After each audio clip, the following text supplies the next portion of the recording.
एक तरफ जहां पे तेजस्वी यादव बिहार यात्रा पे निकल चुके हैं, अपने गेम को सेट कर रहे हैं, अपने गेम को बेहतर बनाने के प्लान में लगे हुए हैं, तो वहीं दूसरी तरफ जो एनडीए है सिर्फ चिराग पासवान के इर्द गिर्द घूम रही है और उनकी बातों में ही उलझ के रह गई है, जो तेजस्वी यादव के लिए एक बढ़त के तौर पे देखा जा रहा है। और बिहार विधानसभा चुनाव में उनकी पकड़ मजबूत और दावेदारी मजबूत करने की ओर अग्रसर होता हुआ दिखाई दे रहा है। इसके पीछे का कारण यह है कि चिराग पासवान जिस तरीके से आजकल अपने बातों की वजह से हर किसी के नजर में आ रहे हैं और जिस तरीके से उनका डिमांड लगातार बढ़ते जा रहा है, इस वजह से एनडीए की मुसीबतें भी लगातार बढ़ती जा रही है।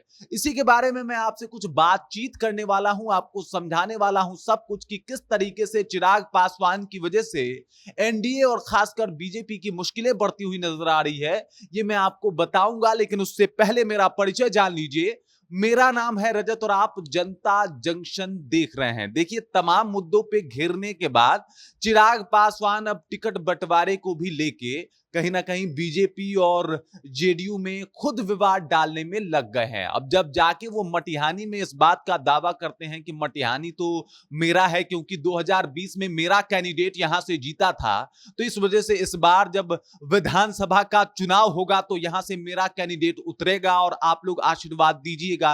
अब इस वजह से जेडीयू को तो टेंशन आई ही आई, बीजेपी भी इस बात से परेशान है कि भाई चिराग पासवान अभी तो टिकट बंटवारा हुआ ही नहीं, आपने ये दावा कर कैसे दिया। दावा इतना ही नहीं, इससे पहले झारखंड का दावा याद कर लीजिए।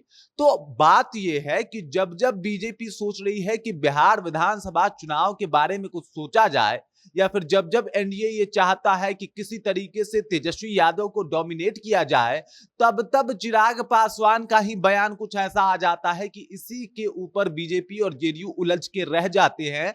आगे के बारे में, बिहार विधानसभा के चुनाव के बारे में वो ज्यादा कुछ ना सोच पाते हैं ना बोल पाते हैं। और ये सब कुछ इसलिए होता है क्योंकि चिराग पासवान के आजकल जो बयान है, चिराग पासवान के आजकल जो डिमांड है, वो बीजेपी और जेडीयू दोनों का सिरदर्द बढ़ा रहा है। एक तरफ तेजस्वी यादव बिहार यात्रा कर रहे हैं, एक तरफ तेजस्वी यादव उन तमाम मुद्दों को उठा रहे हैं जिससे उनको फायदा पहुंच सकता है। एक तरफ तेजस्वी यादव ये सोच रहे हैं कि किसी भी तरीके से बिहार विधानसभा चुनाव 2025 का जो एक माहौल है उसे साधने में वो कामयाब हो जाएं। अभी वो अपने कार्यकर्ताओं के साथ मीटिंग कर रहे हैं बैठ के समस्तीपुर में। ये सब कुछ वो कर रहे हैं, वो चाह रहे हैं कि किसी तरीके से जो वोट है वो उनके पास आ जाए। उन्होंने बिजली फ्री करने का वादा कर दिया कि भाई अगर मैं चुनाव जीतता हूं तो 200 यूनिट बिजली जो है वो बिल्कुल मुफ्त कर दूंगा। और एक तरफ बीजेपी है जो अपने ही फैलाए हुए रायते में फंसी हुई है, अपने ही का मतलब चिराग पासवान के फैलाए हुए रायते में फंसी हुई है। और इस वजह से उसका फोकस तेजस्वी यादव और विधानसभा चुनाव पे हो ही नहीं पा रहा है। अब टिकट बंटवारे को लेके भी भारी समस्या होने वाली है। अब जिस तरीके से टिकट डिमांड इनका पहले से ही हो जाता है, अंदर खाने से खबर आ रही कि भाई 50 से 60 सीटें तो विधानसभा चुनाव में चाहिए। अगर 50 से 60 सीटें इनको मिलेगा तो फिर एक बार बवाल देखने को मिलेगा। तो कुल मिला के बात यह है कि जो बवाल का जड़ है एनडीए में वो है चिराग पासवान।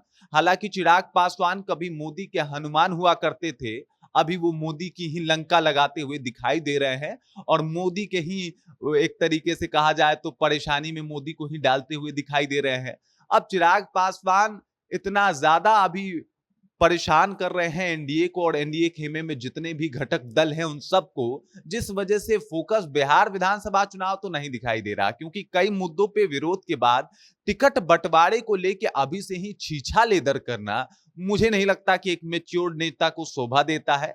और ये बात बीजेपी के लिए भी सिरदर्द साबित हो रही है। और उधर तेजस्वी यादव इस बात का फायदा उठा के अपना माहौल भी बना रहे हैं और बीजेपी पे और साथ ही साथ एनडीए नीतीश कुमार सब पे निशाना भी साध रहे हैं। तो तेजस्वी की तो बल्ले बल्ले है, लेकिन बीजेपी यहां पे बैकफुट पे है। बाकी चिराग पासवान को लेके, तेजस्वी की यात्रा को लेके, बीजेपी के अभी विचारों को लेके आप क्या सोचते हैं, आपके जहन में क्या कुछ चल रहा है, कृपया कमेंट कीजिए और अपना विचार हम तक पहुंचा दीजिए। बाकी आप देख रहे हैं जनता जंक्शन और मेरा नाम रजत है।